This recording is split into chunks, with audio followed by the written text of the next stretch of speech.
लीजिए, हो गया क्लियर। जिस बात को पिछले 3 दिन से मैं आपको बता रहा था, कंफर्म रिपोर्ट हो चुकी है, रिपोर्ट आ चुकी है। इजराइल के अखबारों ने कंफर्म कर दिया है, अधिकारियों ने इजराइल के कह दिया है कि नेतन्याहू की सरकार इंतज़ार कर रही है कि जैसे ही डोनाल्ड ट्रंप गद्दी संभालेंगे, इजराइल ईरान के न्यूक्लियर फैसिलिटीज़ पर हमला कर देगा। मैं आपको बता देना चाहता हूं, लगभग 1700 लॉन्ग रेंज की हैवी मिसाइलें और ख़तरनाक हथियार बाइडेन सरकार ने नेतन्याहू को नहीं दिया है, जिसकी वजह से नेतन्याहू डायरेक्ट ईरान पर हमला करने से कतराते रहे। हथियारों की कमी की वजह से इजराइल ईरान पर हमला नहीं कर रहा है, ऐसा इस रिपोर्ट में कहा गया है। लेकिन नेतन्याहू की सरकार का ये मानना है कि जब डोनाल्ड ट्रंप सरकार में आएंगे तो 1700 जो बड़े हथियार अमेरिका इजराइल को नहीं दे रहा है वो रिलीज कर दिया जाएगा। वो तमाम हथियार ट्रंप इजराइल को अप्रूव कर देंगे, जिसके बाद इजराइल सीधा ईरान पर हमला करेगा। अब इजराइल को 2 चीज़ें कंफर्म हैं। अगर हम हमला करेंगे तो अमेरिका हमारे हमले को सपोर्ट करेगा, और अगर हम नहीं भी करेंगे तो हम ट्रंप को उकसाएंगे, मनाएंगे, समझाएंगे, तो शायद अमेरिका ही डायरेक्ट हमारे साथ मिलकर ईरान की न्यूक्लियर साइट्स को तबाह कर दे।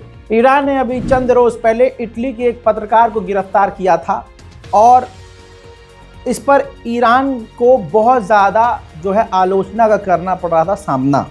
लेकिन ईरान ने बिना कोई शर्त रखे, बिना किसी और बवाल के, अपना बड़ा दिल दिखाते हुए उस महिला पत्रकार को रिहा कर दिया। उधर इराक के प्रधानमंत्री ईरान के दौरे पर हैं, जहां बीच में खबर ये आ रही थी कि इराक और ईरान के बीच दूरियां पैदा हो गई हैं। इस तस्वीर से सब क्लियर हो गया है कि इराक कहीं ना कहीं ईरान के साथ ही है। साथ ही ईरान के supreme leader Ayatollah Syed Ali Sistani से मुलाकात इराक के प्रधानमंत्री ने की, जिसके बाद अमेरिका के लिए सुप्रीम लीडर ऑफ ईरान ने इराक के प्रधानमंत्री से कहा कि आपके मुल्क में जो अमेरिका की फ़ौज है, कुछ भी कीजिए, उन्हें अपने मुल्क से बाहर निकालिए। हजरात, उधर इसके अलावा उन्होंने ईरान के सुप्रीम लीडर आयतुल्लाह खामनाई से मुलाकात की, और आयतुल्लाह खामनाई ने इराक के प्रधानमंत्री से कहा कि आपके मुल्क में जो अमेरिका की फ़ौज है उसको आपको अपने मुल्क से बाहर निकाल देना चाहिए, वह आपके लिए खतरा है। साथ ही ईरान के सुप्रीम लीडर ने यह भी कह दिया कि जो फाइटर्स हैं, जो रेसिस्टेंट फाइटर्स हैं, जो अपनी आज़ादी के लिए लड़ रहे हैं, जो फ़िलिस्तीन के लिए लड़ रहे हैं, वो अभी ज़िंदा हैं, और हम ऐसे ग्रुप को सपोर्ट करते रहेंगे। सुनिए।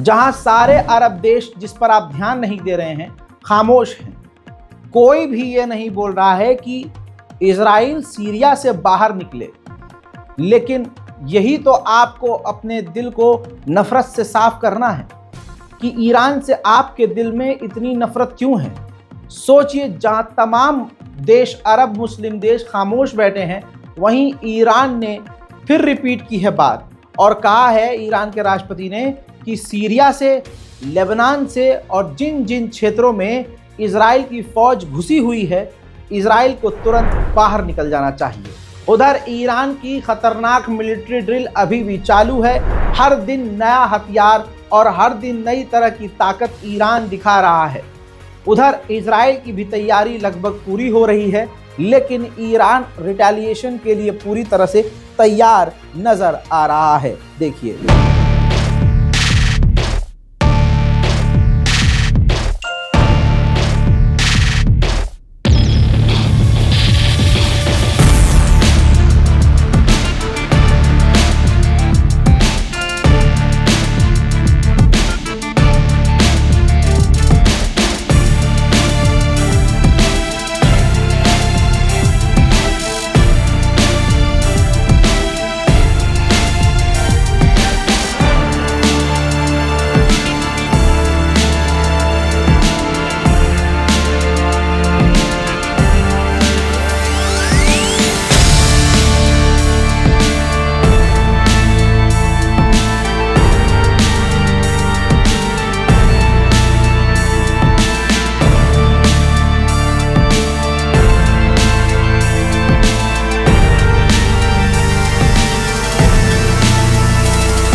हजरात, ये तो आपने देख ही लिया, लेकिन अब एक नया विजुअल देखिए। ईरान ने एक नए तरह के डिफेंस सिस्टम का टेस्ट कर लिया है, यानी ईरान ने अपने ही दम पर एक नया डिफेंस सिस्टम बना लिया है।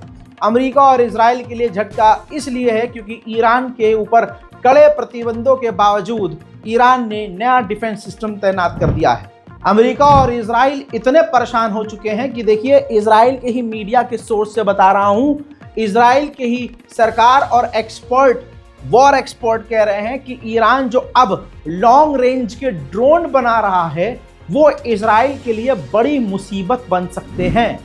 ईरान को ये पता है कि इजराइल और अमेरिका का कभी भी मूड बना तो ईरान पर हमला कर देगा, इसलिए ईरान पहले से ही चौकन्ना है। एयर ट्रैफिक कंट्रोल में आप खुद देख सकते हैं, ये एयर ट्रैफिक दिखा रहा हूं जिसमें ईरान के ड्रोन ईरान के आसपास चारों तरफ गश्त कर रहे हैं, पेट्रोलिंग कर रहे हैं और अपने मुल्क पर नजर रख रहे हैं कि कोई खतरा ना हो।